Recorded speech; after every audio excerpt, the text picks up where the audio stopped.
weeks of pain in Uvalde, Robb Elementary, where the community still comes to remember 21 innocent lives lost. It's where Angeli Gomez made a split decision to save her kids from a gunman, a decision she says has led to harassment and threats by Uvalde police. Angeli is a farm worker and was working in the fields when the school came under attack. I'm running. I just run off the fields and I get in my car. I'm going about 100 miles per hour. I had my flashing lights on. And She was hysterical when she arrived and wanted to go in immediately, but says she was ordered by an officer to get back. He's like, "You're very close." I said, "Well, I don't need you to protect me. I don't need your protection. What you need to do is go protect my kids. They're in there." Angeli says she could hear the children and the gunman. You could just hear the gun like just kept going. You could hear kids screaming from the cafeteria, kids screaming from classrooms.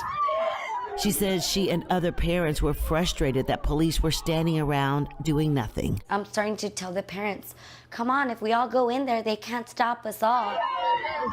She says they not only stopped her, but handcuffed her and tackled some parents to the ground. Why are you doing it to us? And y'all can't even go in there and do it to the shooter. Angeli says after a few minutes, she did calm down and officers uncuffed her. That's when she ran, hopped a nearby fence, and ran inside. I mean, it was really risky what I did, but at that moment, you don't think. It's just your mind goes blank and you're just in there to do what you're gonna do. Angeli says she first ran to one of her son's classrooms and got the teacher to open the door and then help lead the entire class out of the school. They're already coming in for me, so might as well take your way out.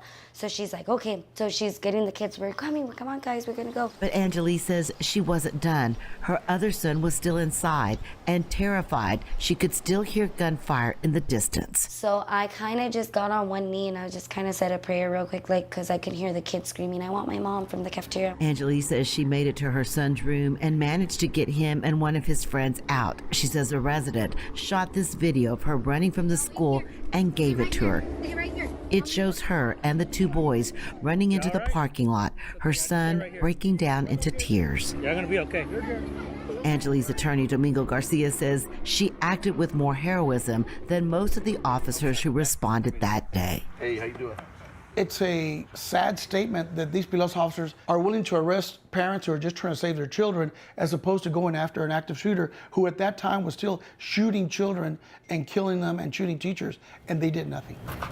Weeks after the shooting, Angeli says she's still being threatened with arrest. She claims she's been watched by Uvalde police in marked cars.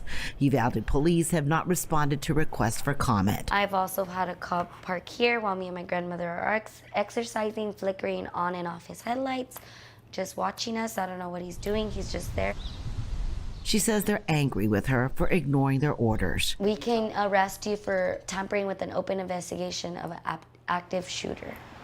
Her attorney says it's intimidation and a form of small-town justice. Intimidation with people under a badge for telling the truth, for telling her story and trying to save her two children. Have a good day, sir. You too. Take care.